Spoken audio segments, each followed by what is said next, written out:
이슈의 핵심에 가장 가까이 그리고 쉽게 다가갑니다. 오후에 뉴스 세포를 깨우는 시간, 뉴스 오후 시작합니다. 이재명 대표의 체포동의안이 가결됐습니다. 민주당에서 상당한 이탈표가 나왔고 이 대표는 리더십에 큰 상처를 입게 됐습니다. 국회 현장도 연결합니다. 2년 전 숨진 초등교사는 왜 학부모에게 매달 50만 원씩 400만 원을 보내야만 했을까요? 잠시 후에 알아보겠습니다. 네, 그럼 먼저 쇼트트랙부터 달리겠습니다.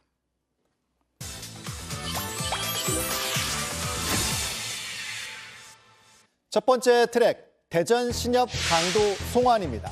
지난달 대전의 한 신협에서 3,900만 원을 훔친 뒤에 베트남으로 달아났던 남성이 한 달 만에 국내로 송환됐습니다. 네, 인천공항으로 들어오는 길, 취재진이 범행 계획과 공범 여부를 물었지만 거듭 죄송하다고만 말했습니다.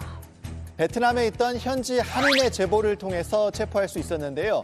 베트남에서도 우리 교민들을 상대로 여러 차례 강도 행각을 벌였다고 합니다. 네, 수년간 해외 원전 도박을 다니면서 빚을 진 이 남성, 체포된 곳도 카지노였습니다. 베트남 다낭의 한 카지노에서 긴급 체포됐는데 범행 자금은 대부분 탕진했고 경찰이 정확한 범행 동기와 출국 이유를 조사할 방침입니다.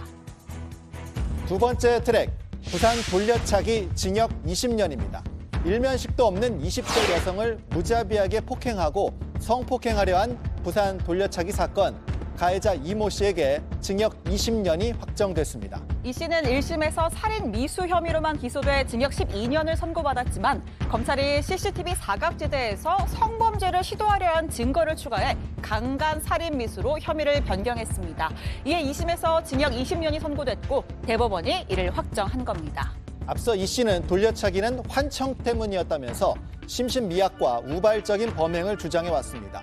앞서 대법원에 제출한 상고 이유서에는 나이 32살에 20년 징역은 너무 많다고도 적었는데요. 네, 이 사건의 피해자는 가해자는 앞으로 20년을 어떻게 살지 생각하겠지만 피해자는 20년 뒤를 어떻게 살아가야 할지를 평생 고민하며 살아가야 한다며 굉장히 슬프다라는 심경을 밝혔습니다. 세 번째 트랙, 무기징역 확정입니다. 이른바 계곡살인 사건 이은혜에 대해서도 대법원이 무기징역을 확정했습니다. 내연남이자 공범인 조연수도 징역 30년이 확정됐습니다. 이은혜는 내연남 조연수와 함께 2019년 6월 경기도 가평의 계곡에서 남편 윤모 씨를 물에 빠지도록 해 살해한 혐의로 기소가 됐습니다. 사건의 쟁점은 가스라이팅, 즉 심리적 지배에 의한 직접 살인 여부였는데요. 대법원 역시 하급심에 이어서 물에 빠진 윤 씨를 일부러 구하지 않은 간접 살인이라고 판단했습니다. 자, 네 번째 트랙입니다. 전 의원 불구속 기소입니다. 검찰이 전직 대통령 전두환 씨의 손자 전 의원 씨를 마약 투약 혐의로 불구속 상태에서 재판에 넘겼습니다. 전 씨는 지난해 11월부터 올해 3월까지 미국에서 케타민, 대마 등 4종의 마약을 투약한 혐의를 받습니다. 전 씨는 올해 3월 유튜브 라이브 방송 중 마약을 투약하기도 했습니다. 전 씨는 또 자신의 SNS에 전두환 일가의 비자금 의혹 등을 폭로하고 5.18 광주 민주화운동 유족들에게 사죄하겠다면서 귀국을 했죠. 전 씨는 귀국 직후 인천공항에서 체포됐다가 이후 광주에서 5.18 유족 등을 만나 사과했습니다. 네, 지금까지 쇼츠트랙 달려봤습니다. 네, 이제 원룸에서 이재명 대표 체포동의안 가결 소식 이어가겠습니다. 가 139표, 부 138표, 무결되었음을 선포합니다.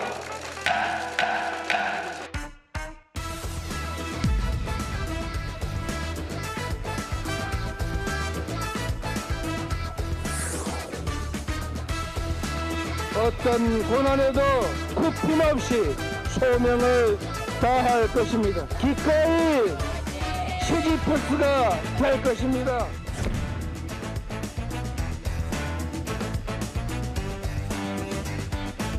왜 불렀는지 모르겠습니다. 역시 증거란 하나도 제시하지 못했고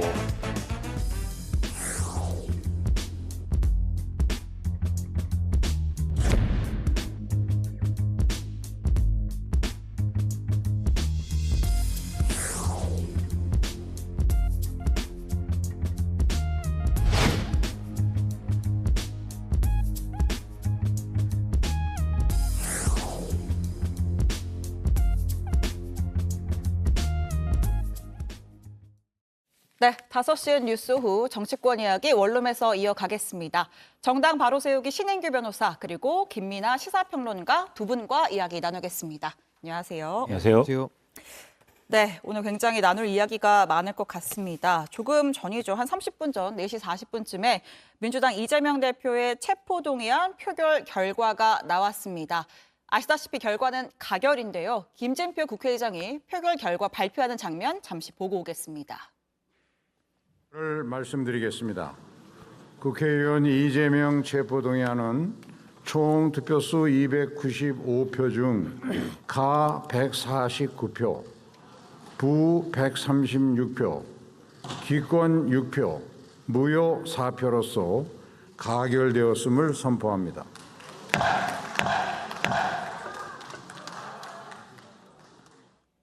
네, 148표 이상이면 가결이었는데 결과는 149표로 가결이 됐습니다. 민주당으로서 그리고 이제 이재명 대표 본인으로서는 다소 충격적인 그런 결과일 텐데요.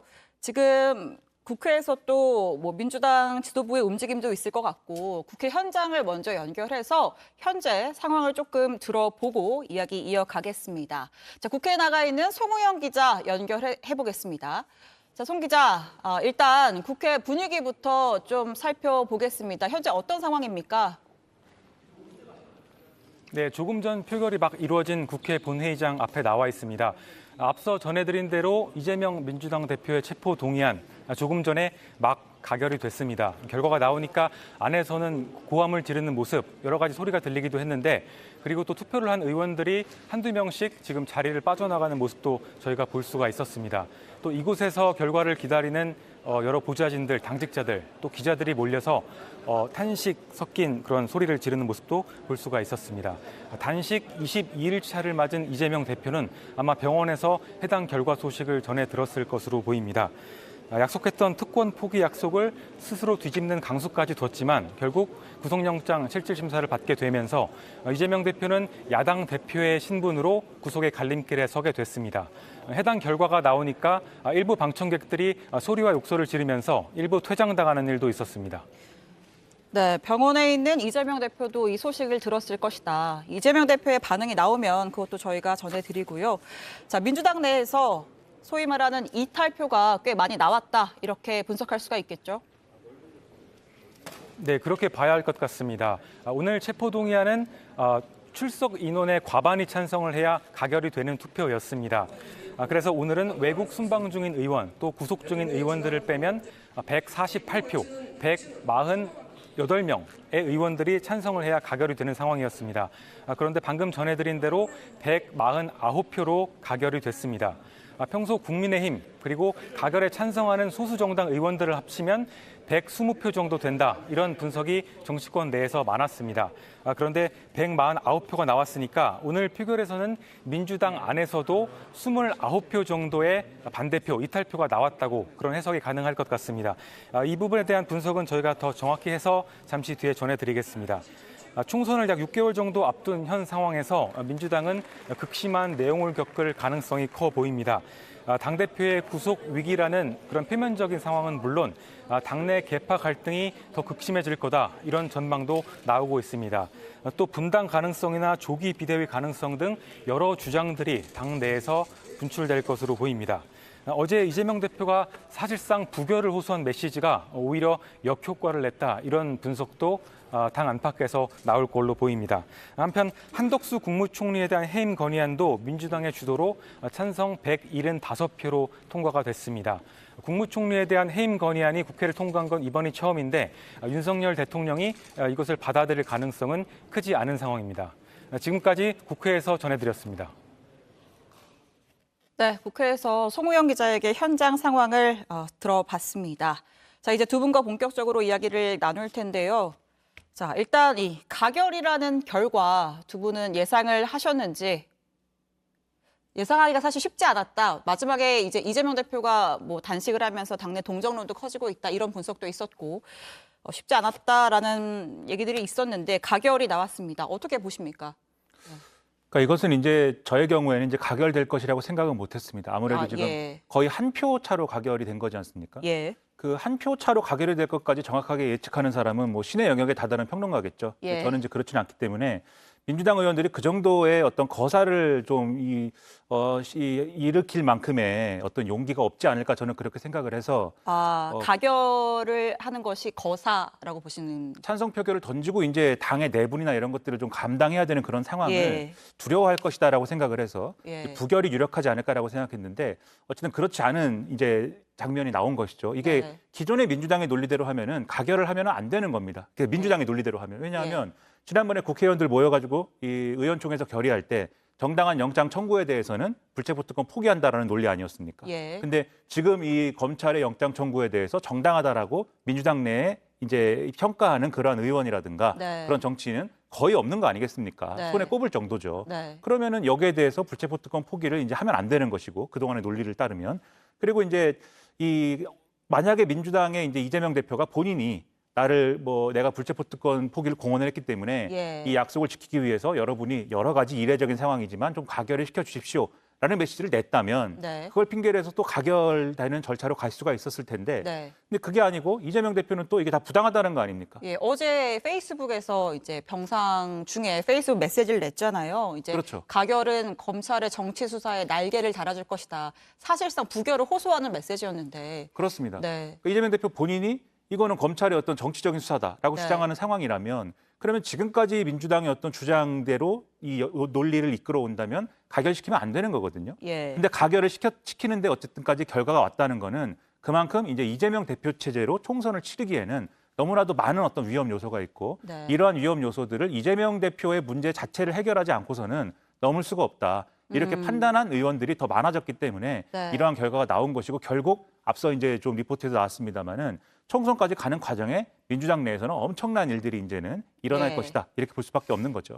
민주당이 당분간 굉장히 내홍에 휩싸일 가능성이 크다. 이렇게 분석을 하셨고, 신 변호사는 어떻게 평가를 하십니까? 우선 저는 사실 아주 근소한 차이로, 그러니까 정적수 내지는 가결 정적수인 148표를 저는 근소하게 넘으면서 가결이 될 거라고 예상을 했었는데요. 가결을 예상하셨군요. 그 이유는 지난 2월에도 이재명 대표 체포동의안 가결 당시, 부결 당시에도 굉장히 많은 이탈표들이 당시에도 조짐이 좀 보였었습니다. 물론 예. 체포동의안 가결은 안 됐습니다만은 그 이탈의 조짐을 더해서 이제 총선을 앞두고 아마 민주당에 있는 의원들이 모두 다 동일한 생각을 하지는 않았을 겁니다. 아무래도 본인들의 유불리에 따라서 또 내지는 헌법기관으로서 이 체포동의안을 대하는 그 태도들이 다 다를 수 있다고 저는 생각을 했고요. 예. 그렇다 한다면은 지금의 이런 국민적 민심 이런 것들을 좀 민주당 의원들이 받아들일 때 일부는 전 이탈을 할 수 있겠다라고 생각을 해서 이제 가결을 예상을 했던 것인데 이제 이재명 대표가 사실은 어제 이제 부결을 호소하지 않았습니까? 예. 저는 그 부결에 대한 호소를 통해서 이재명 대표가 그동안에 본인이 스스로 주장했던 단식의 정당성 이런 것들이 다 한 번에 좀 무너졌다라고 생각을 하거든요. 예. 그래서 사실은 민주당에서는 이번에 단일 대우로서 이 위기 국면을 극복하기를 당 차원에서는 바랬는지는 모르겠습니다만은 결국에는 헌법기관이라고 할 수 있는 국민의 대표들이 내린 결론이기 때문에 저 가결에 따라서 이제는 법원의 시간이 됐고 법원에서 네. 영장 여부를 발부 여부를 결정할 것만 남아 있다 이렇게 보시면 될 것 같습니다. 근데 그 이제 네. 페이스북 메시지에 대해서 네. 말씀드리면 일단 근데 이제 신인규 변호사는 이 상황을 정확하게 예측했다고 하니까 역시 신의 경지에 이르렀다 저는 이렇게 보는데 어쨌든 그 페이스북 메시지에 대해서 짚고 넘어가지 않을 수가 없는 게 예. 만약에 이재명 대표가 이게 부결이 확실할 것이다라고 예상을 해서 저런 메시지를 올렸다라고 하면 예. 그러면 그거는 이해가 됩니다. 부결할 것이라고 예상했다면. 네. 그런데 지금 이 뚜껑을 열어보니까 전혀 아니지 않습니까? 그럼 이재명 대표도 스스로 어느 정도 가결이 좀 불안했기 때문에 이런 메시지를 낸 것이다 이렇게 보시는 건가요? 그 가결이 네. 불안했으면 저런 메시지를 내면 안 됐던 거였거든요. 무슨 예. 말씀이냐면 부결이 어차피 될 것이니까 뭔가 대표가 내가 좀 이렇게 호소를 내서 부결이 되는 그림으로 가야겠다. 그런 판단에서 이렇게 호소하는 글을 냈다고 하면 그게 어떤 정치적인 효과를 노린 것이구나라는 이제 추측이 가능하다는 거죠. 근데 그게 아니라 아슬아슬하니까 이게 내가 이런 메시지를 내가지고 좀 이 가결될 어떤 성격의 어떤 안건을 부결로 좀 유도를 해봐야겠다. 네. 이런 판단이라고 하면 그것은 굉장히 이제 정치적으로는 상수가 아니었다라는 겁니다. 왜냐하면 예. 저 같으면은 제가 저 병상에 누워 있는 상황이었다면 오히려 짤막한 메시지를 냈을 것 같아요. 가결시켜 주십시오. 나는 불체포 특권을 포기한다고 했기 때문에 네. 차라리 가결해 주십시오라고 하면 지금과 같은 상황에서 이재명 대표도 이제 할 말이 있는 거잖아요. 내가 요청했기 때문에 의원들이 가결시켜 준 것이다. 네. 나는 당과 민심을 당의 의견과 민심을 따른다. 이렇게 가면 되는 거고 혹시라도 가결을 요구했는데 만약에 이게 부결이 됐다. 예. 그러면 이재명 대표가 내가 이렇게 누워 있다 보니 여러 사람들이 좀 동정을 한 것 같고 나의 불체포 특권의 의지는 변함이 없다. 다만 이제 누워 있다 보니 의원들을 이제 통제하거나 이러지 못했을 따름이다. 이렇게 얘기할 수 있는 거거든요. 그러니까 이게 오히려 정치적인 상수 아닐까 했는데 저런 메시지가 나옴으로써 사실 오늘 이제 언론 기사들 쭉 보면은 오늘 아침에 쭉 보면은 예. 이런 메시지 때문에 오히려 역풍이 불 것이다라는 네. 전망이 이른바 그래도 논조가 다소 이제 그래도 뭐 진보적이다라고 평가가 되는 한겨레라든지 경향신문이라든지 이런데 오히려 그런 이제 분석들이 더 많이 나온단 말이에요. 그런 것들을 볼 때 이게 오히려 역효과가 되면 됐지 네. 도움이 전혀 안 됐다라는 게 이 표결 결과에 나오는 것이다라고 볼 수밖에 없다는 겁니다. 이재명 대표의 표결 전날의 마지막 호소가 오히려 역효과라는 결과를 낳았다.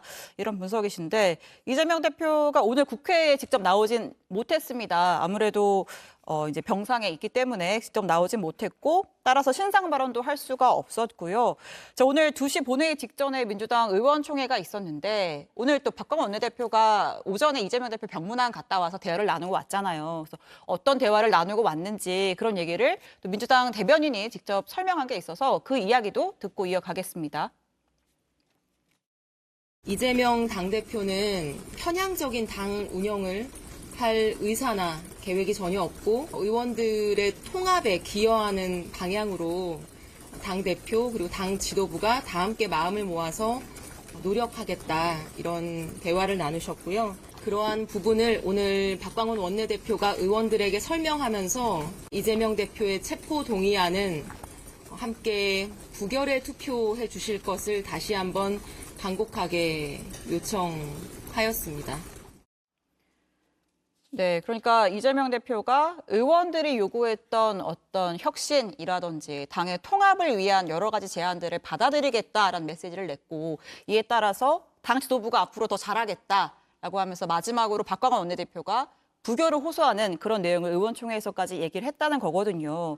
그러니까 제가 좀 취재를 해보니까 어저께 그 민주당 현역 의원들 단톡방에서 그 비명계 중진 이제 모 의원이 이제 당의 혁신과 통합에 관한 여러 가지 제안들을 적어냈다고 해요. 그것까지 이재명 대표가 다 수용하겠다라고 하면서 또 어떻게 보면 비명계를 조금 끌어안으려고 하는 모습이었는데 메시지가 약했다라고 보십니까? 그럼에도 불구하고 이탈표를 막을 수 없었다? 그러니까 일단은 사실 이 이재명 대표의 이 체포동의안 국면이 지금 너무 오래 끌어온 면이 없지 않아 있고요. 예. 지금 총선을 앞두고는 여기에 대해서는 어쨌든 가부간의 결단은 좀 해야 되는 그런 시점 아니었나 이런 예. 생각이 들고 저는 이번에 이제 결과를 놓고서 얘기하니까 조금 그렇긴 합니다만은 네. 민주당이 가장 좋게 이 사안을 넘어가기 위해서는 사실은 이재명 대표가 가결에 대한 메시지를 내고 예. 민주당이 전원이 가결을 선언하고 표결에서 가결시키는 것이 가장 모양이 좋습니다. 네. 왜냐하면 지금 한동훈 장관이 영장을 청구한 것의 배경에는 민주당의 분열을 노리는 것도 당연히 있는 것이고요. 민주당의 방탄까지도 그 의도하는 부분도 분명히 있었을 거거든요. 네.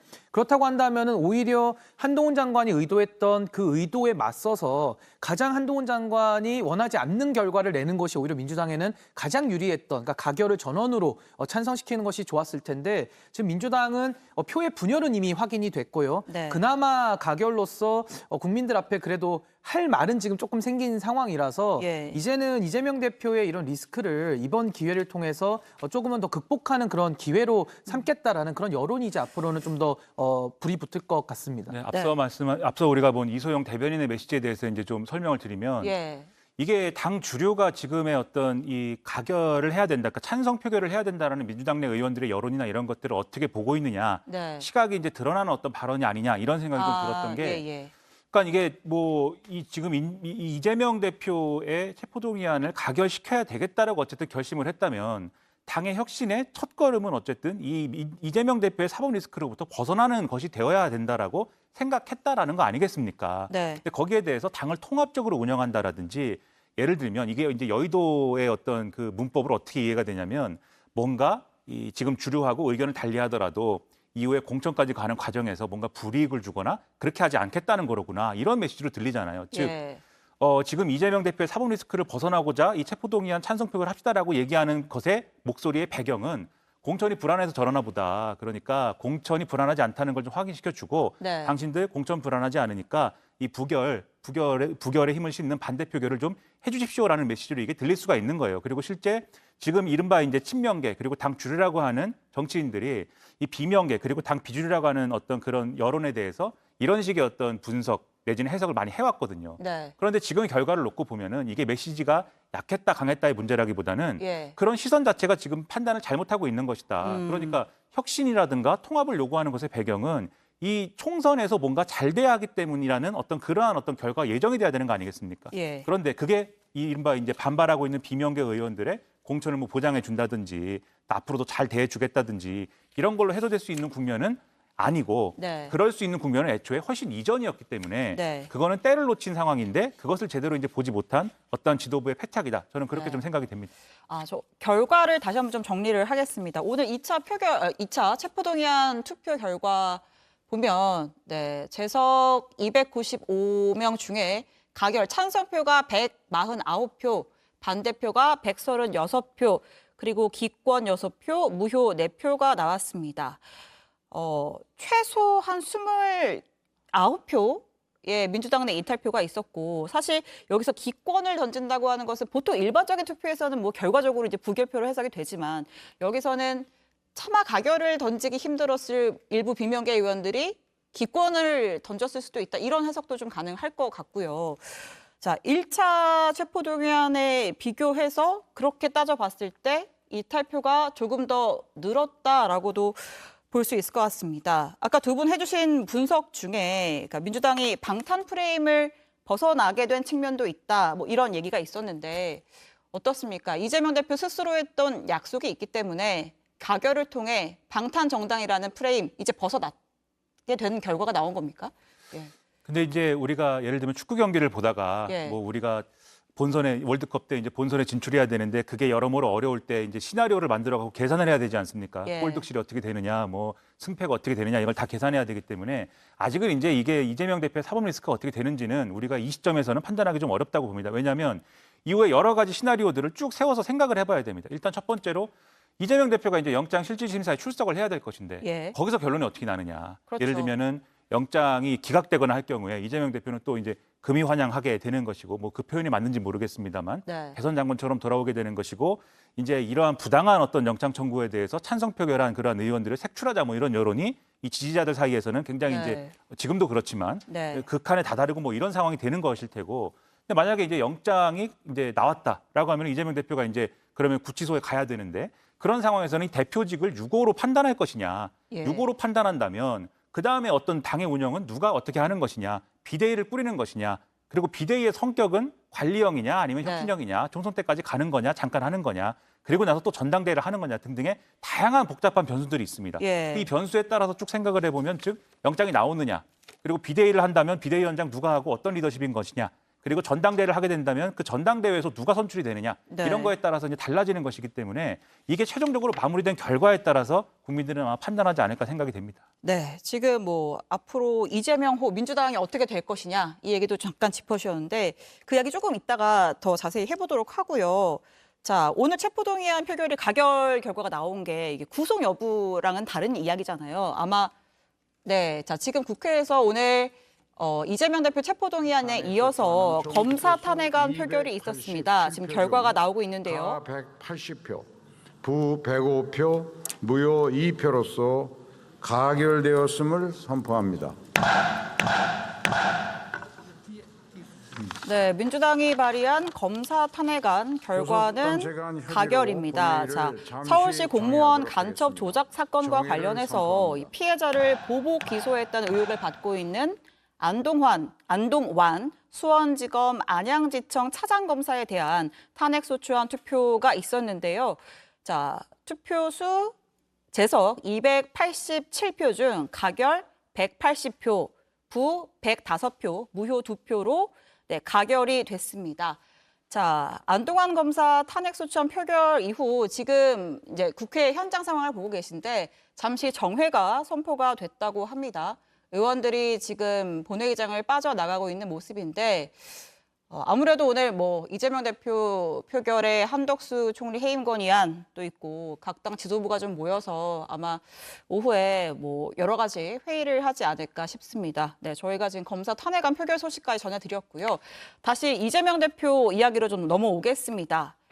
자, 지금 이제 그럼 결국 법원에 가서 영장실질심사 받을 텐데 영장이 발부될 거라고 보십니까? 변호사로서 보기엔 어떠십니까? 그러니까 이제 사실 지금 법원에서 영장 발부를 위해서 영장 실질심사를 이제 받으러 가는 거에 불과하고 예. 결국에는 사법부라고 하는 그 법관이 법과 양심에 따라서 판단을 하는 것이거든요. 네. 그래서 이재명 대표의 그 구속 여부는 사실은 검찰이 지금 현재 청구한 구속영장 청구서에 다 나와 있는데 그 내용들을 이렇게 보시면은 범죄 혐의들은 개별적으로는 중하다고 볼 수는 있습니다만은 네. 거기에 대한 말이 좀 많이 장황한 부분이 있어요. 그래서 좀 구속영장 치고는 상당히 많은 140페이지가 넘는 그 분량으로 기술을 해놨고 거기에 대해서 이제 뭐 구속의 필요성이나 여러 가지도 설치를 해놨고 아까도 그 체포동의안 요구할 때 한동훈 장관이 나와서 다 설명을 했거든요. 예. 거기에도 보면은 영장이 발부될 거라는 확신이 들 만큼의 그런 명징한 그런 네. 구속영장 청구서는 아닌 걸로 보이고 아. 그렇기 때문에 저는 민주당이 오히려 이재명 대표의 체포동의안 가결에 대해서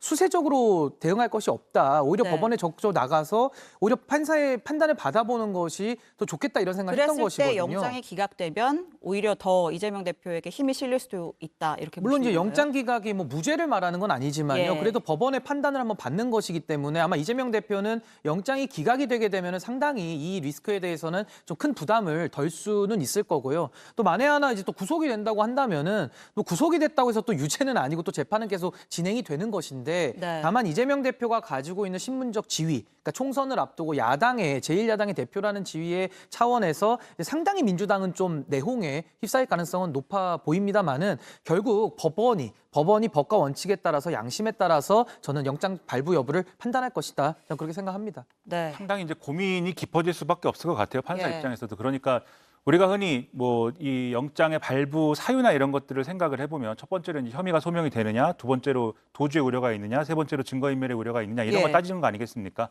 뭐 변호사님 계시지만은 저는 평론가입니다만은 네.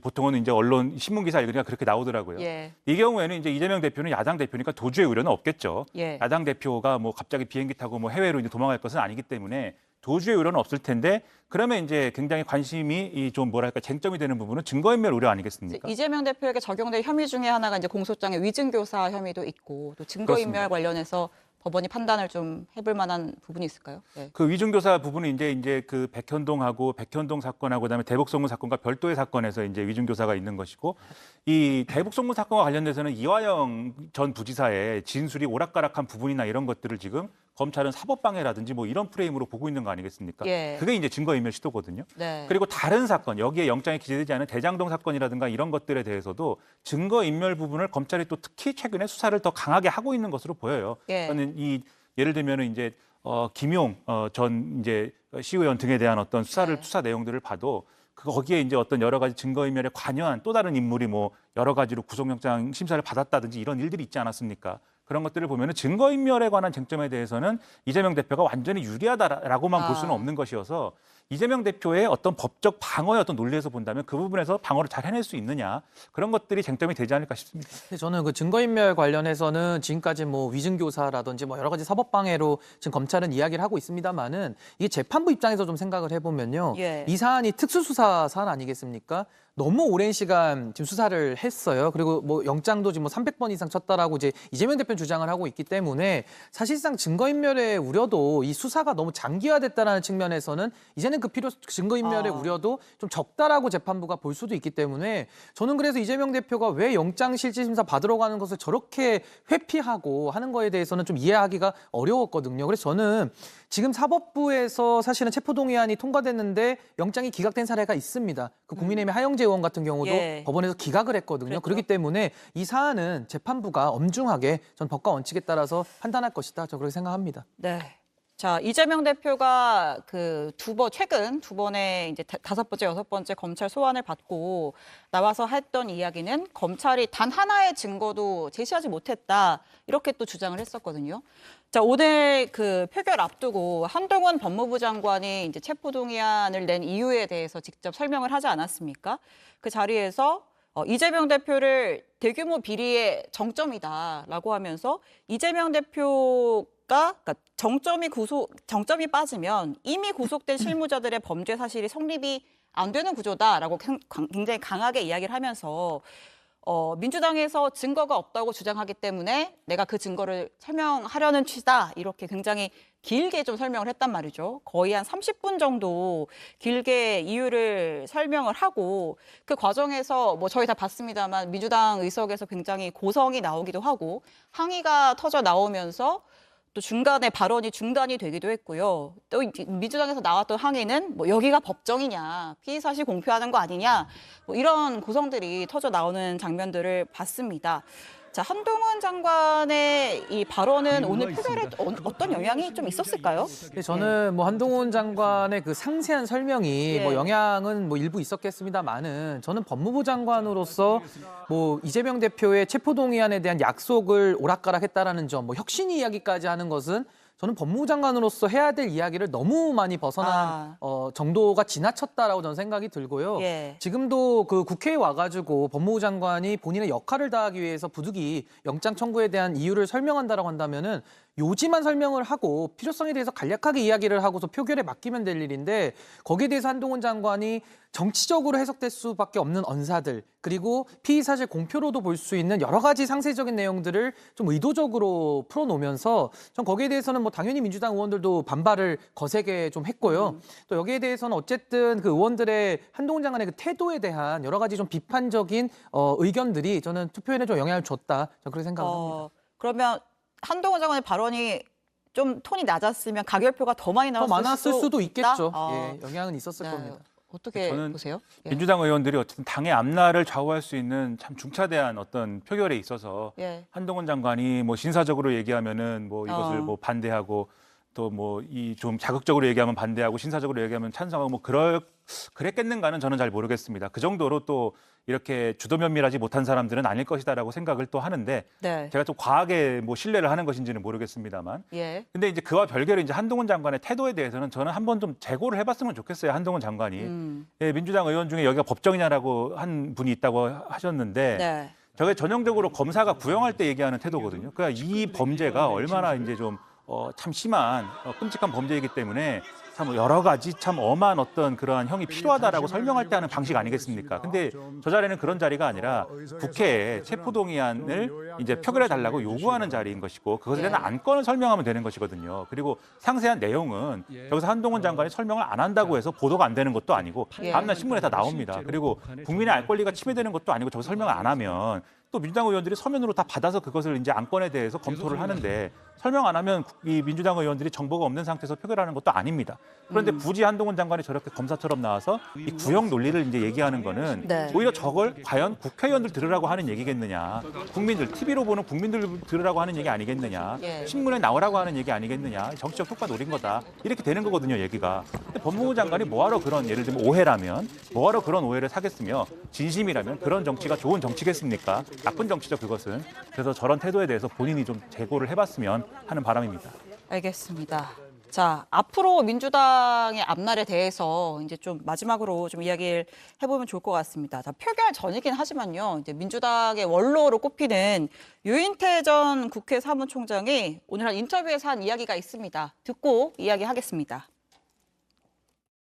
지가 뭘로 색출을 했니? 이렇게 말이 되는 소리를 해야죠. 말이 되는 소리를. 그러니까 졌다고 소리를 하니까 윤석열 대통령 입에서 전체주의 소리가 나오는 거예요. 참 멍청한 것들. 아유, 60여 명이.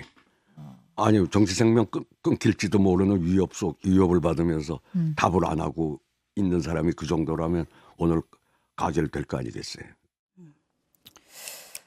예, 그러니까 지금 이제 표결을 앞두고 이제 이재명 대표의 강성 지지층에서 가결표 던지는 사람들을 뭐 색출할 것이다, 뭐 이런 이야기들도 있었고 실제로 그 강성 지지자들이 오늘 국회 앞에 모여서 굉장히 대규모 집회를 하기도 했고 그리고 그 전에 현역 의원들에게 문자를 보내서 부결할 거냐, 가결할 거냐 답을 달라. 그래서 실제로 100명이 넘는 의원들한테 인증 문자를 받았다고까지 하지 않았습니까? 그래서 어쨌든 결과는 가결. 그렇다면 가결이 가능하게 했던 의원들에 대한 어떤 강성 지지층의 색출 같은 것이 이어질 수도 있고 그렇게 되면 정말 당 내용이 더 극심해질 수 있거든요. 아까 뭐 공천 이야기도 하셨지만 이번 총선까지 민주당 굉장히 시끄러울 것 같고 앞으로 지도부는 어떻게 될지 어떻게 전망하십니까? 그러니까 오늘의 표결이 민주당의 상황에서 보면은 총성이 이제 울린 거죠. 예. 한 발의 총성이 울렸다고 볼 수 있는 것이고 그 한 발의 총성 때문에 세계대전도 일어나지 않았습니까? 과거에 보면은 네. 1차 세계대전이 그렇게 일어난 거예요. 거의 거기에 준하는 일이 일어날 거라고 저는 보는데 왜냐하면 강성 지지층이 뭐 이게 이 찬성 표결한 사람들을 찾아내겠다, 뭐 정치 생명을 끊겠다 이렇게 주장을 하고 있는데 그것은 이제 예를 들면은 그 강성 지지층이 민주당의 어떤 주류 본류하고는 유리돼 있는 상태에서 그들끼리 하는 주장이라면 그것은 이제 뭐 메아리에 그칠 겁니다. 메아리 없는 외침이 될 것인데 그게 아니라 사실은 이러한 어떤 움직임을 지금의 주류 그러니까는 소위 말하는 친명계에 소속돼 있는 그러한 정치인 또는 지도부는 활용하거나 이용하는 거지 않습니까? 그러니까 대표적으로 앞서 이제 이소영 대변인이 한 말씀에 대해서 이제 말씀드렸는데 앞으로 당을 통합적으로 운영할 것이고 여러분이 걱정하는 그런 일이 일어나지 않게 하겠습니다라고 얘기했는데 이재명 대표가 기대한 것과는 전혀 다른 표결 결과가 나온 거잖아요. 그러면 당을 통합적으로 운영하고 여러분의 기대에 안 맞는 일 하지 않겠습니다라고 얘기한 게 유효할까요? 유효하지 않게 될 수 있고 거기에 또 중요하게 근거가 될 수 있는 것이 이러한 지지층의 움직임입니다. 예. 지지층이 이렇게 움직이기 때문에 이게 이러저러한 앞으로 이제 의원들을 평가할 것이고 공천에 대해서 경선하는 지역에서나 이런 것에서 이제 여러 가지로 쟁점이 형성되거나 이럴 건데 그런 것들이 아마 지금 이제 찬성 표결한 것으로 추정되는 비명계 의원들에게는 굉장히 불리하게 작용을 하겠죠. 그럼 네. 여기에 대해서 그분들은 또 가만히 있겠느냐. 나름대로 어떤 반격을 또 할 거 아니겠습니까? 그럼 이제 내전이 되는 것이고 총선까지 이 내전의 형태로 쭉 갈 수밖에 없는데 네. 근데 싸움이라는 게 정치권의 싸움이라는 게 싸울 만한 것을 갖고 싸워서 좋은 결과가 도출이 된다면 국민들도 거기에 대해서는 이해하고 신뢰를 합니다. 그런데 싸울 만한 일이 아닌데 저렇게 싸워서 별로 비생산적인 결과가 됐다라고 하면은 국민들이 신뢰하지 않거든요. 그러니까 싸울 것은 싸워야 되는데 얼마나 이것을 생산적인 결론으로 만들 수 있느냐, 민주당이 얼마나 잘 거듭날 수 있도록 할 수 있느냐에 명운이 달렸다 이렇게 봐야 되는 거죠. 네.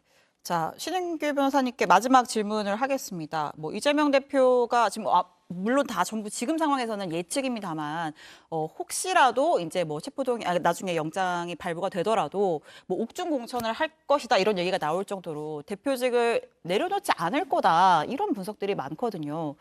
근데 저는 이재명 대표가 대표직을 내려놓을 가능성은 전 매우 낮다고 생각을 하고요. 만에 하나 이재명 대표가 대표직을 내려놓는다 하더라도 그 다음에 뭐 후임 비대위원장 체제로 가든 아니면 뭐 정청래 뭐 수석 최고위원이 대행을 하든 예. 그 당원 당규에 따라서 진행은 되겠습니다만은 결국 이재명 대표의 영향권을 벗어나서는 저는 총선 치르기는 매우 어렵다. 왜냐하면 지금까지도 이재명 대표에게 민주당 전체가 매달릴 수밖에 없었던 것은 대안부재론이거든요. 그 대안부재론은 아직도 전 해소되지 않았기 때문에 이재명 대표 체제의 영향력은 계속될 것이다. 저는 그렇게 생각합니다. 알겠습니다. 자, 오늘 두 분과 함께 이재명 대표 체포동의안 가결에 대한 여러 가지 분석들을 들어봤습니다. 두 분 말씀 여기까지 듣겠습니다. 감사합니다. 감사합니다.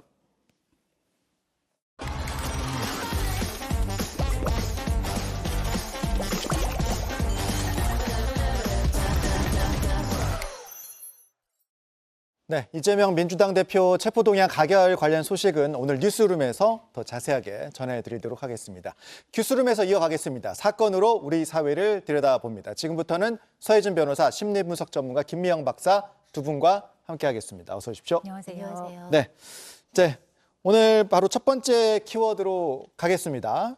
첫 번째 키워드, 매달 50만 원입니다. 자, 2달 전에 서울 서희초교사 사망 사건 이후에 뒤늦게 알려진 사건입니다. 2년 전 사건인데 의정부의 초등학교에서 교사 2명이 극단적인 선택을 했던 사건. 이 중에 이제 고 이영순 교사가 학부모에게 매달 50만 원씩을 보냈던 사실이 이것도 뒤늦게 밝혀졌어요.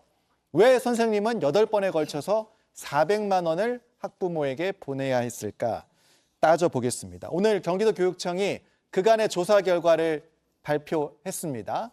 이영순 교사가 학부모들로부터 악성 민원을 받은 게 맞다. 그러면서 경찰에 수사를 의뢰했는데 발표 내용부터 듣고 오겠습니다. 페트병을 자르다가 커터칼에 손에 베인 그 학생이 학교 안전공제로부터 2차례 치료비 보상을 받았습니다. 학부모께서 군복무 중인 선생님에게 만남을 요청하고 복직 후에도 학생 치료를 이유로 지속적인 연락을 취하였던 것으로 급기야 선생님은 사비를 들여서 월 50만 원씩 총 8차례에 걸쳐서 치료비를 제공한 사실이 확인되었습니다. 자, 이게 학생이 방금 전에 다쳤다고 했는데 다쳤던 게 2016년입니다. 그때 치료비 보상이 됐습니다. 그런데 선생님이 3년이 지나서 2019년에도 월급 때마다 매달 50만 원씩을 보냈다는 거예요. 상식적으로 봐도 무리한 요구잖아요. 들어줄 수밖에 없었던 이유 어떻게 보세요? 이제 확인된 내용에 의하면 두 가지를 이제 예상을 해볼 수 있는데요. 네. 첫 번째는 학부모의 지속된 이제 심리적인 압박이 있었을 것으로 보이고, 네. 두 번째는 학교 측의 어떤 대응, 반응과 관련된 부분을 좀 고려해 볼 수 있을 것 같습니다. 예. 네, 사건은 2016년에 났고 이미 이제 치료와 관련된 보상은 이루어졌는데 그 아이는 졸업을 했고 그 교사는 군복무를 간 상황에서도 교사는 이 학부모가 여러 차례에 걸쳐서 그 교사를 만남을 이제 종용하면서 합의를 종용했다라고 연락이 하고 계속 있고요. 왔다는 거죠? 네, 그리고 나서도 여러 차례에 걸쳐서 그렇게 돈을 또 요구한 이제 이 부분들이 나타났었고, 네. 두 번째는 이 과정에서 이 교사의 아버지에 의하면 군대 간 아들이 학교 행정당국에서 연락이 왔다. 전화를 안 오게 하던가, 뭐 돈을 주던가, 예. 치료비를 주던가 그렇게 하라고 했다더라라는 내용이 있습니다. 예. 만약 이것이 사실이라면 실제로 이렇게 학부모로부터 부당하게 계속 요구를 받고 있는 상황에서 학교에서조차도 개인적으로 해결하라라고 하면서 이렇게 종용했다면 네. 이 교사 입장에서는 이게 뭐 합리적이냐 그렇지 않느냐를 떠나서 이걸 빨리 처리하고 싶었을 가능성이 높아 보입니다. 해당 학부모는 이제 400만 원을 이제 받았을 텐데 이후에도 뭐 2차 수술을 언급했다던가 이런 부분들이 전해지고 있습니다. 자, 변호사님 이렇게 계속해서 그것도 좀 지나친 보상 요구를 한다면 이거는 어떤 처벌 대상이 되지 않습니까? 어떻습니까? 일단 이 보상 요구가 적절했는지를 먼저 봐야 될 것 같은데요.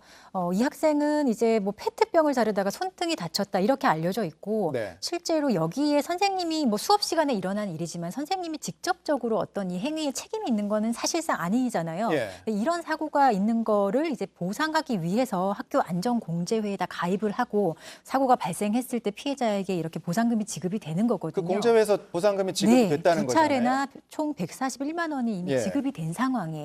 그리고 이 학생은 졸업을 했고 이후에 3년이 지나서 이 선생님한테 계속 또 추가적인 금액을 요구를 한 게 이제 문제가 되는 건데 네. 저는 일단 이 금전 요구가 적절한지 먼저 봐야 되겠고 예. 실제로 선생님이 50만 원씩 총 400만 원 이체를 했거든요. 예. 이 400만 원이 실제 정말로 이 학생의 치료비에 쓰였는지도 판단해야 된다고 확인해봐야 된다고 생각을 합니다. 예.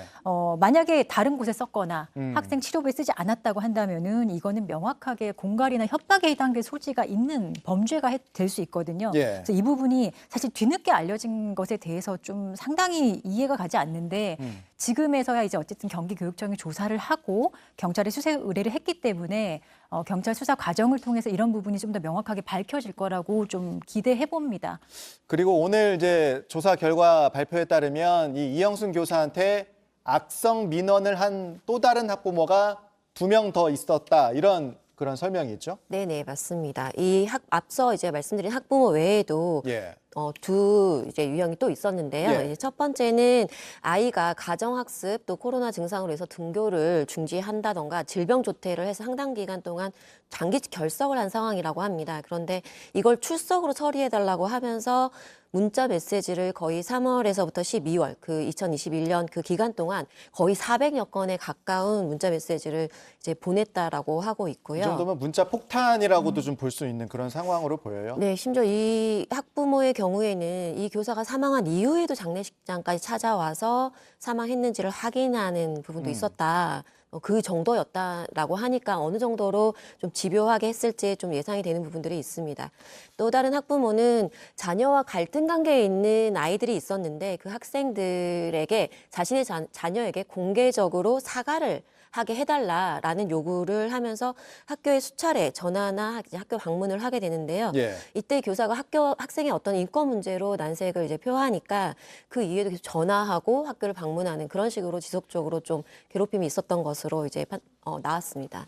앞서 그 이영순 교사가 군복무를 하고 있을 때 연락이 왔을 때 어떡하냐 하니까 학교 측에서 별다른 대응이 없었던 부분 말씀하셨는데 그래서 이제 경기도교육청이 이 초등학교 관리자에 대한 책임도 묻겠다 이렇게 얘기를 했습니다. 사건 당시에 학교에서 별다른 대응을 안 했던 상황 또 어떤 식의 좀 책임을 물을 수 있을까요? 어떻게 보세요? 저는 이건 사실상 은폐의 수준이라고 생각을 하거든요. 예, 제대로 교육청에 당시에 보고하지 않았고 교육청에 단순 추락사 이렇게 보고를 했다고 해요. 근데 교육청도 문제죠. 경기교육청에서도 단순 추락사로 보고가 됐지만 이게 이면에 어떤 과정을 통해서 선생님이 자살하게 됐는가 이런 것들 좀 더 그 당시에 조사를 했었어야 되는데 네. 전혀 조사를 하지 않았기 때문에 저는 이 보고를 받은 교육청도 좀 문제가 있다고 생각을 하고요. 예. 그리고 학교에서 이거를 몰랐을 리가 없죠. 이렇게 학부모가 지속적으로 졸업 후에도 민원 제기가 지속이 됐기 때문에 예. 학교에서 몰랐다라는 얘기는 저는 더 그 변명을 통하지 않을 거라고 보고 이 사건에 대해서 사실 관리자가 사실상 교사 개인에게 모든 걸 떠넘긴 결과가 발생한 거거든요. 예. 이런 것들이 사실상 그 선생님의 자살 이면에 있었던 교사의 지나친 민원 제기 이런 부분에 대한 은폐가 아닌가라는 부분을 조금 더 살펴야 될 것 같습니다. 그렇다면 관리자는 사실 징계를 면하기 어려울 거라고 생각이 듭니다. 알겠습니다. 지금 이제 앞서 제가 서희초 교사 사망 사건 얘기를 했는데 그 이후에 이 사건도 뒤늦게 지금 수면 위로 올라온 사건이란 말이죠. 교권 침해 논란이 계속 이어지고 있는데 뭐 대책들이 계속 나오고 있습니다. 뭐 엊그저께 서울시 교육청에서 1학교 1변호사 한다고 했고 학부모 민원 전화는 모두 녹음하겠다 그랬어요. 일단 현실성이 있는가? 1학교 1변호사, 변호사가 보시기에 현실성이 있습니다. 예전에도 이런 거 있었어요. 예. 그래서 저도 한 학교에 배정이 돼서 1대1로 매칭돼서 뭐 그 관련된 학교 폭력 위원도 하고 했었는데 이게 현실화되기 위해서는 사실 이 변호사들에게 지금은 단순히 어떤 공익 활동과 봉사 활동 수준에서 이걸 하라고 하는 걸 넘어서서 예. 실질적으로 그 선생님들의 교권 침해를 직접적으로 대응할 수 있는 그런 수준의 좀 지원이 있어야 되는 거거든요. 근데 지금의 어떤 1학교에 변호사 한 명을 둔다고 하더라도 사실 뭐 상주하는 것도 아니고 이제 네. 일단 매칭 그런 그렇죠. 상황이죠. 예. 그리고 선생님들 입장에서는 학교와 오히려 독립된 그런 기관의 상담을 받고 싶어 하는 의지가 현실에선 더 강합니다. 그래서 학교와 오히려 매칭이 되어 있는 변호사들에게 이런 상담을 받는 게 오히려 선생님들이 더 부담스러울 수도 있다고 생각이 들어요. 민원 전화 녹음 같은 부분은 좀 빨리 좀 진행이 돼야 되는 거 아닌가 이런 생각이 들긴 해요. 민원 전화 같은 경우, 녹음 같은 경우에는 내년 예. 3월에 이제 모든 학교에 도입이 된다라고 하는데요. 저는 좀 의문이었던 게 사실 이 부분에 대해서는 원인을 정확하게 파악하고 대책을 수립하는 것이 필요한데 이 민원에 대한 녹음을 하는 것 자체만으로 이런 부분들이 상당 부분 해결될 것인가에 대한 의문이 있거든요. 사실 여기에 대한 이제 시작 지점은 물론 이제 악성 민원인과 관련된 뭐 학부모의 문제, 그다음에 문제 행동을 했던 아이들 이런 문제들로 불거졌는데 실제로 저희가 이제 그 부분에 대해서만 너무 문제 있는 아이들의 행동 혹은 학부모의 대응 이렇게만 이제 하다 보니까 예. 그것들을 제지할 수 있는 방법을 예. 되게 많이 고려를 하는 것 같아요. 그래서 나오는 대책 중에 하나가 뭐 녹음이라던가 민원 상담 챗봇이라던가 사전 예약제 이런 부분들인데 사실 이런 것들을 도입한다라고 해서 이런 악성 민원이라던가 아니면 그 아이들의 문제 행동에 대해서 어떻게 적절하게 대응할 수 있는 시스템들이 마련하느냐 이건 상당 부분 의문이 있기 때문에 예.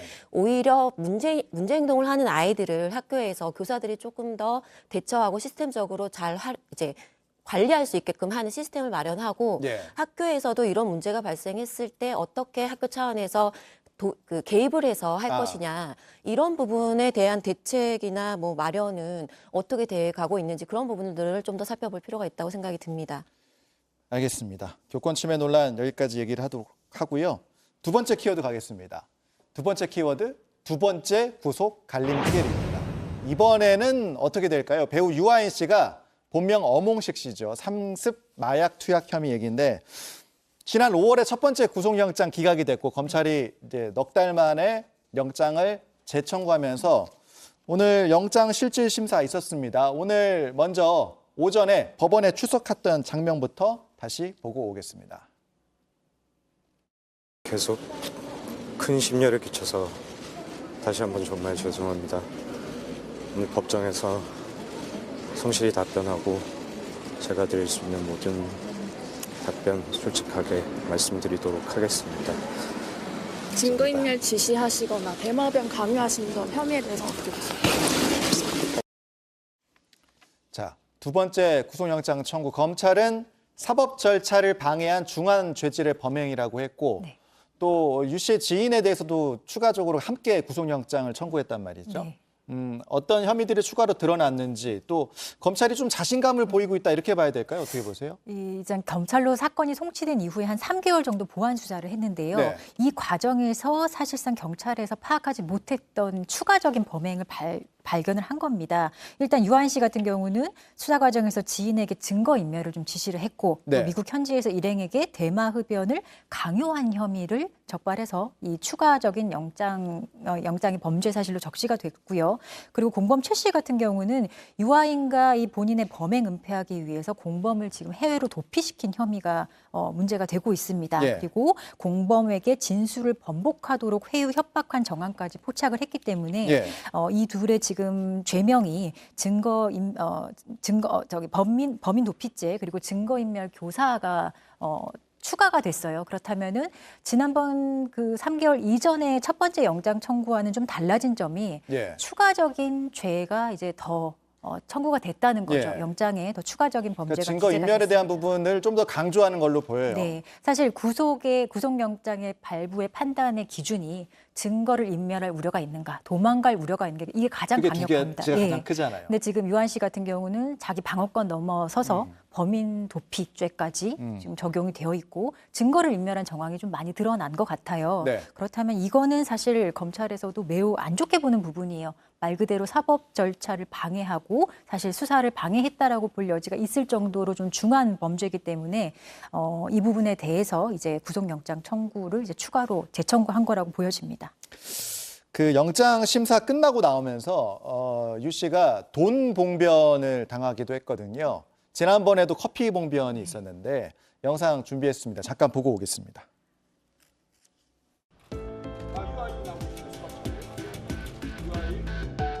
사실대로 법정에서 잘 진술했습니다. 이번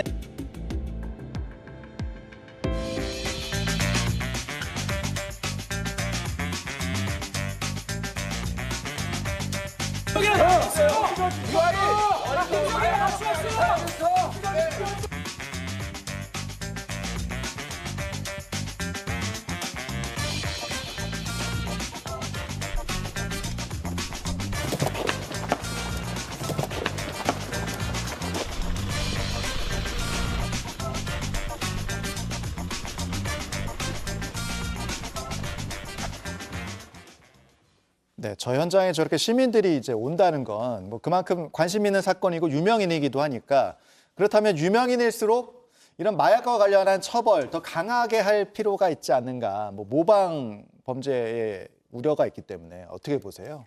심정적으로는 좀 그런 부분을 예. 생각해 볼 수는 있는데요. 예. 범죄라고 하는 것이 우리가 어떤 사람, 그러니까 유명하든 그렇지 않든 동일하게 처벌을 받아야 되는 사안이기 때문에 처벌은 똑같은 처벌을 받아야 마땅하겠지만 이 좀 사회적 비난에 대해서는 좀 다른 좀 생각을 좀 고려해 볼 필요가 있는 것이 유명인이 청소년에게 미치는 영향이 상당 부분 이제 크기 때문인데요. 실제로 이제 마약 같은 경우에는 마약 범죄에서 우리가 어떤 유명인이 그런 마약 범죄를 했다라고 했을 때 청소년에게 부정적 영향을 미치는 게 특히나 크고 이 유한 씨의 사건에서는 의료용 마약류이거든요. 예. 그래서 1, 20대의 경우에 이렇게 유명인들이 이런 의료용 마약류를 프로포폴. 사용해서 예, 흔하게 좀 비교적 흔하게 접할 수 있고 이렇게 하다 보면 이런 경각심이 좀 떨어지는 부분 때문에 유명인으로서 좀 비난을 감수해야 되는 부분도 있어 보입니다. 네, 알겠습니다. 영장 결과는 오늘 저녁 이제 밤쯤에 나올 걸로 예상이 되는데 그 부분 나오면 또 이야기를 나눠보도록 하겠습니다. 자, 두 분과는 여기까지 말씀 나누겠습니다. 고맙습니다. 고맙습니다.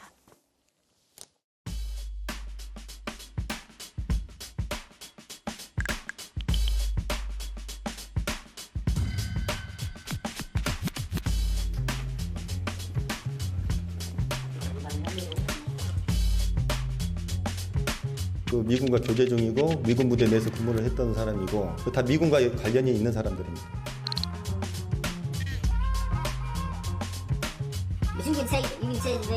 근데 왜 여기 있어요? 있는 거예요? 있어, 박혔어.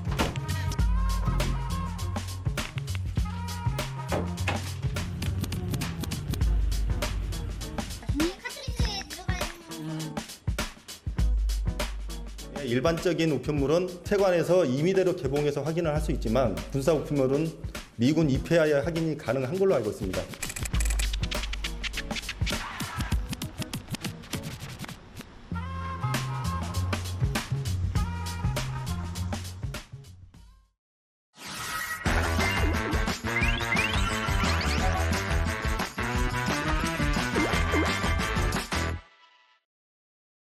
네, 뉴스의 보석 같은 코너죠. 보니보니 시간입니다. 정희윤 기자와 함께하겠습니다. 오늘도 어서 오십시오. 안녕하십니까.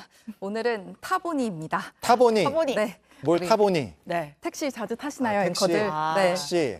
기자들 같은 경우에 현장 갈 때 뭐 급하고 시간 없으니까 택시 정말 자주 타죠. 네. 그렇죠. 그런데 요즘 이 택시 촬영에 대한 논란이 불거졌습니다. 촬영. 촬영. 네, 예. 촬영입니다. 좀 어렵죠. 네. 이게 쉽게 얘기하면 유통기한이라고도 할 수 있는데요. 운행 이후 일정 기간이 지난 택시는 사용하지 못하게 하는 건데 서울시내 법인 택시의 운행 연한을 현행 6년에서 최대 8년까지 연장할 수 있는 개정 조례안이 발의되면서 업계 내에서 갈등이 있는 겁니다. 차의 나이 뭐 이렇게도 해석을 할 수 맞습니다. 있을 것 같네요. 네. 자, 근데 일반적으로 이 자동차 안전에는 그 주행 연수보다는 주행 거리가 더 중요한 거 아니에요? 네, 그렇죠. 그래서 거리로 생각을 해보면요. 예. 법인 택시의 경우 6년 정도를 타면 이제 60만 킬로미터 가량을 주행한다고 합니다. 60만이면 이제 서울하고 부산을 미리 계산해봤어요. 네, 해봤어요. 750번 정도 왕복할 수 있는 엄청납니다. 그런 네. 정도입니다.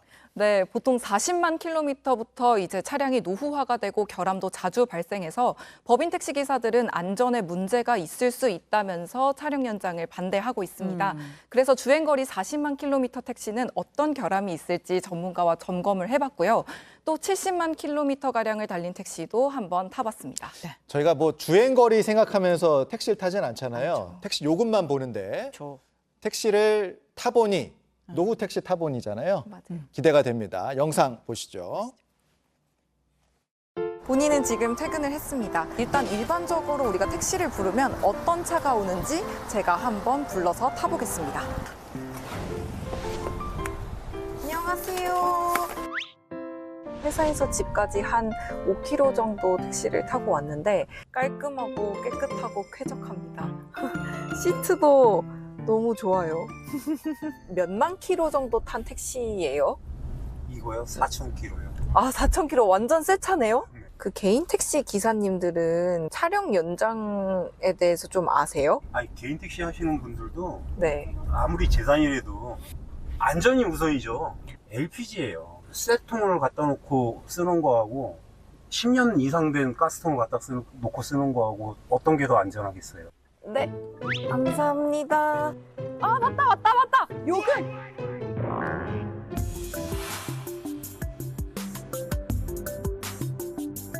폐지되는 게 맞다고 봅니다. 차량이 없을 때는 이것을 수리해서 쓸 수 있다라고 생각하면 업주는 투자를 하게 되죠. 새 차 사는 것보다 나으니까. 차량이 있게 되면은 수리하는데 돈을 많이 안 들여요. 승객을 모시고 다녀야 되는 차잖아요. 키로수가 많으면 차 운행하는데 안전도도 떨어지고 소음 문제, 주행할 때 떨리는 이런 게 많아가지고 서비스 차원에서도 역행하는 그런 정책이지 않나 싶습니다. 이 택시의 평균 주행거리가 40만 킬로 이상이 되면 차체에 중대 결함이 발생해 승객과 기사의 안전이 위험하다고 하는데요. 정말 그런지 자동차 전문가를 모시고 함께 점검해 보겠습니다. 지금 이 차가 한 40만 킬로인데 뭐 바디라든가 엔진이라든가 배선 커넥터 쪽이라든가 이런 쪽 봐도 크게 먼지만 쌓였을 뿐이지 녹슨 부분이 하나도 없죠. 특히 이런 슈라우스 쪽 이런 데 보면 칠이 깔끔하잖아요, 지금, 그죠? 네, 중간에 한번 수리를 했던 건 아닐까요? 옛날에는 차가 이제 조금 한 몇 년 되면 왜냐면 엔진을 다 분해해가지고 부품들을 교환해서 썼단 말이죠. 근데 요즘 차들은 워낙 그 정밀성이라든가 부품 내구성이 좋아가지고 폐차할 때까지 보링 한 번도 안 하고 엔진오일만 갈고 냉각수나 교환하는 거예요. 관리만 잘하면 100만 킬로도 가능한 거죠. 소리가 이상해진다 이런 얘기도 있던데. 엔진이 떨림이 발생하거나 소리가 막 딱딱딱 나거나 이런 소리 없잖아요. 아주 정상적인 거죠. 깨끗하네요. 그다음에 이쪽에 보실래요?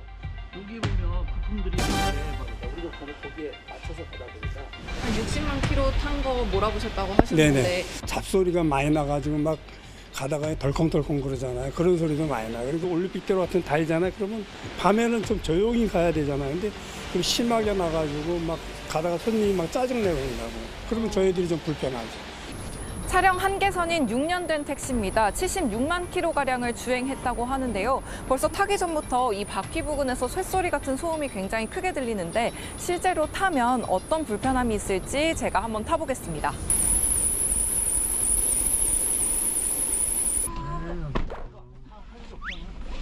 일단 타긴 탔는데 진짜로 이 시트가 벌써 푹 꺼진 게 느껴져요. 아까 타기 전에 그 들었던 소음이 지금 뒷좌석에 탔는데도 들려요. 이 쇳소리 민감하신 분들은 이거 너무 싫어하시겠어요. 그리고 뭔가 이 천장 같은데 얼룩이 굉장히 심하게 있는데 비가 이렇게 천장에서 새서 여기까지 흘러들어올 정도면 어디가 지금 망가져 있는 거 아니에요? 천장 부분도?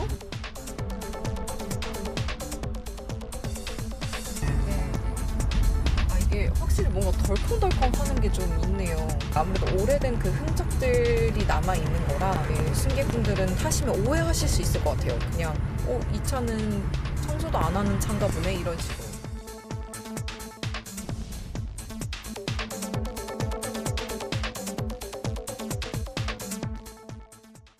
그러니까 정리를 해보자면 법인 택시 사업자들 같은 경우에는 이제 차량 낭비다 이런 이유로 연장을 좀 찬성을 하는 거고, 반대로 기사들은 승객과 본인들의 안전을 위해서라도 차량을 연장하면 안 된다. 차는 지금 상태에서 유지를 해야 된다. 이런 상황인데, 자, 이 차량이 왜 요새 이슈가 좀 되고 있는 겁니까? 이게 국토교통부가 지난 3월 여객자동차 운수사업법 시행령을 개정해서요.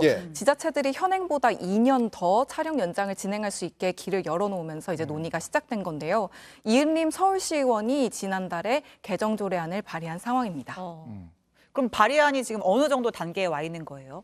먼저 서울시 측은 지금 서울 법인 택시 차량이 적당하다는 입장을 서울특별시의회 교통위원회에 전달을 했고, 이를 받아들인 교통위가 발의안을 보류한 상황입니다. 이게 뭐 아무래도 안전이 달린 일이잖아요. 꼼꼼하게 이것저것 다 따져보고, 이 승객들의 안전, 기사님들의 안전이 다 달려있기 때문에 꼼꼼히 따져볼 필요가 있겠습니다. 오늘은 택시 타보니 잘 들었습니다.